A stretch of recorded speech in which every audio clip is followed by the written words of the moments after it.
అనుదిన నిత్యజీవపు మాటలు. దేవుని నామానికి మహిమ కలుగునుగాక. దేవుని వాక్యాన్ని చదువుకుందాము. మీరు క్రీస్తుతో కూడా లోకము యొక్క మూల పాఠముల విషయమై మృతి పొందిన వారైతే లోకములో బ్రతుకుచున్నట్టుగా మనుషుల ఆజ్ఞలను పద్ధతులను అనుసరించి చేత పట్టుకొనవద్దు, రుచి చూడవద్దు, ముట్టవద్దు అను విధులకు మీరు లోబడనేలా. కొలసలకు రాసిన పత్రిక 2వ అధ్యాయము 20-21 వచనాలు.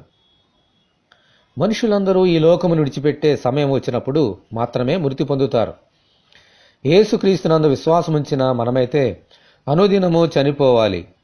ఈ లోక పాఠముల విషయమై, శరీరాశ, నేత్రాశ, జీవపుటముల విషయమై ప్రతిరోజు సిలువలో మృతి పొందాలి. ఈ లోకములో జీవించుచున్నాము గాని మనము ఈ లోక సంబంధులము కాము.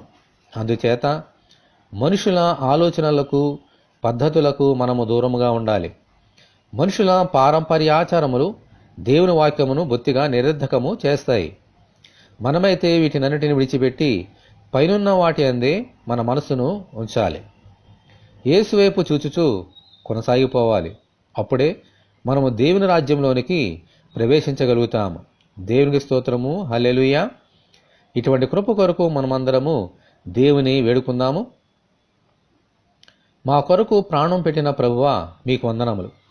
మీరు ఈ లోక సంబంధులు కానట్టు మేమును ఈ లోక సంబంధులము కాక ఈ లోక మూల పాఠములను విసర్జించి మీ అడుగుజాడలలో నడిచినట్లు అనుగ్రహించమని, ఈ వాక్యం వింటున్న నీ బిడ్డలందరినీ అలాగున దీవించమని ప్రభువైన యేసుక్రీస్తు ద్వారా ప్రార్థన చేయుచున్నాము తండ్రి.